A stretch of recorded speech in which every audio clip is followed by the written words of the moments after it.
ভাইরে, হুলুলুলু রাজপুত্র প্রিন্স মামুন তার দ্বিতীয় স্ত্রী মোহনাকেও কুত্তামার মেরে চেহারার পুরো জিওগ্রাফি পাল্টে দিছে। একদিকে বিশ্বকাপের খেলা জমে গেছে, আর অন্যদিকে মামুনও খেলা শুরু করে দিছে। বাঙালি এখন বুঝতে পারছে না কোন খেলা রেখে কোন খেলা দেখবে। মাঝরাতে ফেসবুকে ঢুকেই দেখি মামুনের দ্বিতীয় স্ত্রী সাংবাদিকদের ডেকে এনে তার কষ্টের কথা বলছে।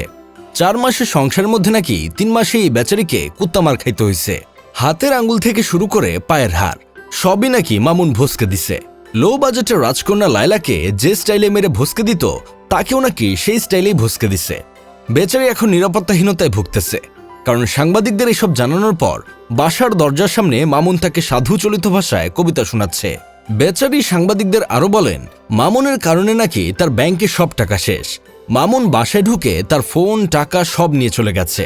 এখন আমার কথা হইল, আপামনি, আপনি কি জানতেন না মামুনের চরিত্র কেমন? এই দেশে এমন একটা মানুষ খুঁজে পাওয়া যাবে না যে মামুন লায়লার কাহিনী জানে না।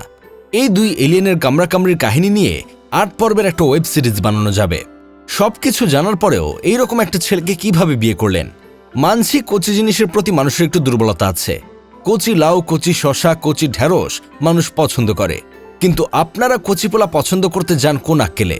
আপামনি সাংবাদিকদের আরও বলেছেন, একটা জন্মদিনের পার্টিতে মামুনের সাথে তার পরিচয় হয়। তারপর আস্তে আস্তে তাদের কথাবার্তা শুরু হয়। মামুন তাকে সবসময় বলতো লায়লা কতটা যন্ত্রণা দিয়েছে। এইসব আবেগী কথা শুনতে শুনতে আপামনি মামুনের প্রতি আবেগী হয়ে যায়। মামুনের কষ্ট দূর করার জন্য মামুনের সাথে সম্পর্কে জড়িয়ে পড়ে।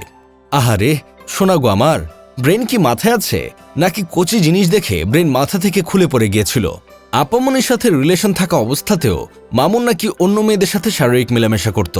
আপামনি জানার পর মামুনের সাথে যখন সম্পর্ক নষ্ট করে দিতে চায়, তখন মামুন নাকি আপামনির জন্যই হজে গিয়েছিল। কাবা ঘরের সামনে দাঁড়িয়ে মামুন আপামনির কাছে মাফ চায়, তাই আপামনি তাকে দ্বিতীয় সুযোগ দিছে। চিন্তা করে দেখেছেন আপামনি কত দয়ালু? মামুনকে বিয়ে করার কারণে আপামনির ফ্রেন্ড সার্কেলরা আপামনি থেকে দূরে সরে গেছে, কারণ মামুনের ক্লাস থেকে আপামনির ফ্রেন্ড সার্কেলের ক্লাস অনেক উপরে। মামুনের কোনো যোগ্যতাই নেই তাদের সাথে বসে 1 কাপ কফি খাওয়ার। এখন আমার কথা হইল, যার সাথে আপনার ফ্যামিলি স্ট্যাটাসের মিল নেই, যার সাথে আপনার ক্লাসের মিল নেই, সেই মানুষটাকে কোন আক্কেলে বিয়ে করেছেন?